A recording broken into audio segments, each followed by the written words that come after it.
Okay, so Nicotine has shot a video up on 5 questions for theists, and I wanted to respond to it only because there was so much said in the video that I think it's part of the way that the discussion is being framed that prevents, from my perspective anyway, a real movement forward in a meaningful way about what a what a modern, scientifically minded person could find intelligible in a notion of God.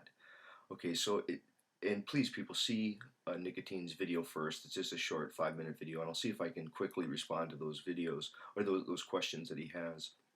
First off, what evidence is needed for my particular form of theism? I mean, I would describe myself as somewhere between a deist and a neo-Stoic theist, something aligned with the Stoics, and there it has to do with the direct experience of the world's order and the world's um, there's a sort of holy moment that's forever recoverable in the immediate present.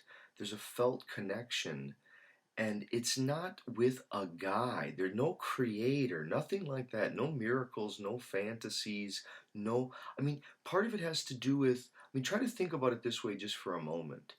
Like if you were, not that there would be one, but if you were an all-powerful God, what would be the one thing you couldn't experience? It would be mystery. It would be the unfolding of contingencies, struggle, hardship.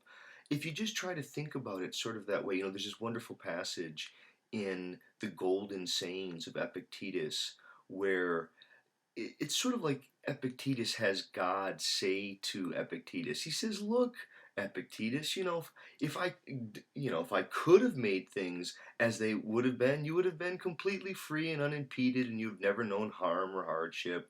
But I couldn't do that, and I couldn't give you life after death. I couldn't. The best I could do was give you a little portion of me in the capacity to relate to what goes around you with a harmonious accordance to the divine providence."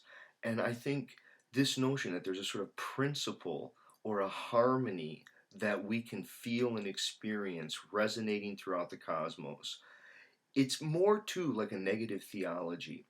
That is, there are no predicates of being that you could use to apply to God. God is not a substance, not a guy, not a creator, no being. He doesn't need to sit, doesn't have sore feet.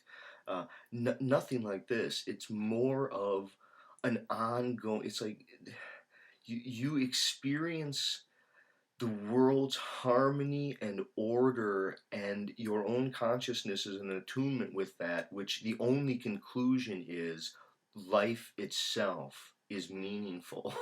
It's a meaningful event.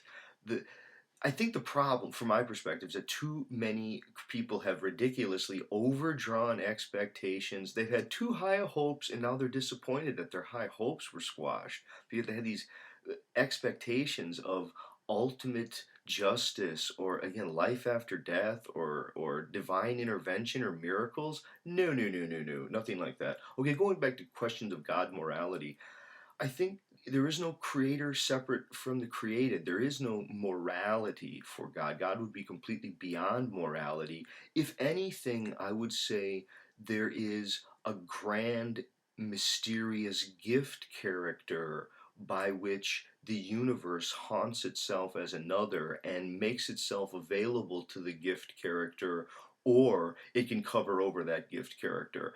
And I think there is,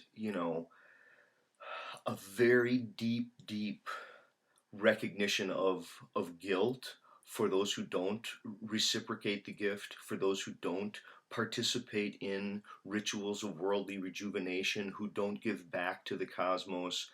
I think the universe itself asks for our forgiveness. I think the universe says to us, please take the beauty and the harmony and the music and the love as the only gift that I could give you, because there's going to be lots of suffering and sorrow and loss and hardship, and there will be death in the end. Please band together with courage and love and realize that it's a gift nonetheless. Does it have to be the overdrawn expectations or you reject the gift?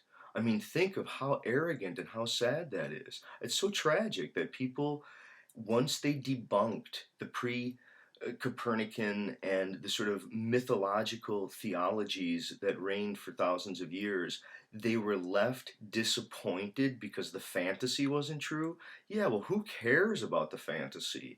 The gift itself is beautiful.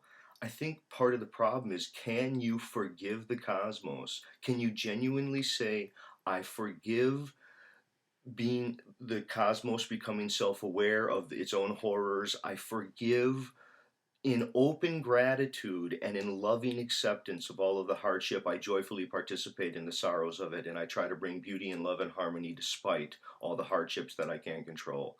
And I say that, it's a sort of, you hate to give this Leibnizian, but yeah, it's the best of all possible worlds. God's not a being. If I were God, no, I wouldn't change anything. Well, if I were God, I wouldn't change anything. I think it was a precarious, and again, there was no creator, no being. It was a precarious balance that took millions and millions and millions and billions of years to make room for a level of relating to itself. Inwardness and self relation is, these two dynamics of inwardness and self-relation, they pervade the cosmos. They go through a huge developmental, I think Matt's videos, they describe this so well, but it culminates in humanity, which then becomes subject to its own tampering through a long complicated history of communication technologies, everything from the way that orality becomes literate, but the way that literacy then moves into the printing press, and then it just revolutionizes thought with the telegraph and now the electric revolution that's afoot. My religion, I would say, it's a funny, no miracles. I think universal Unitarian faiths, where they sort of suggest that all gods are true, that all faiths are true, that you look for the truth in religious traditions rather than saying the traditions are true. I mean, there's something funny about the inherent nature of polytheism amidst monotheism and monotheism amidst polytheism. That is, and there's also, it's the same with atheism. That is, a person who believes in a god also is partly an atheist because they don't believe in other people's gods. See, there's that sense. There's also polytheism is a kind of monotheism, and monotheism is kind of polytheism, because if you think about it, polytheism, it has many different gods, but one notion of the divine, right? But then you have, when you move to monotheism, you have one notion of, say, just a God, but then different people argue about what God is like and what God's characteristics are. So there's these sort of nested ambiguities within our notions that seem to be somewhat problematic, and they do become very dogmatic, and political powers align behind certain faiths and texts. That to me is a major problem. I think what we need to do is move toward something like negative theology. You move towards something like, I think, music and art and social practices and fellowship and community, traditions of gratitude and gift giving.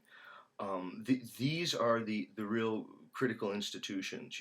It's not socialism or communism. I mean, I think these become kind of like, unfortunately, atheistic religions.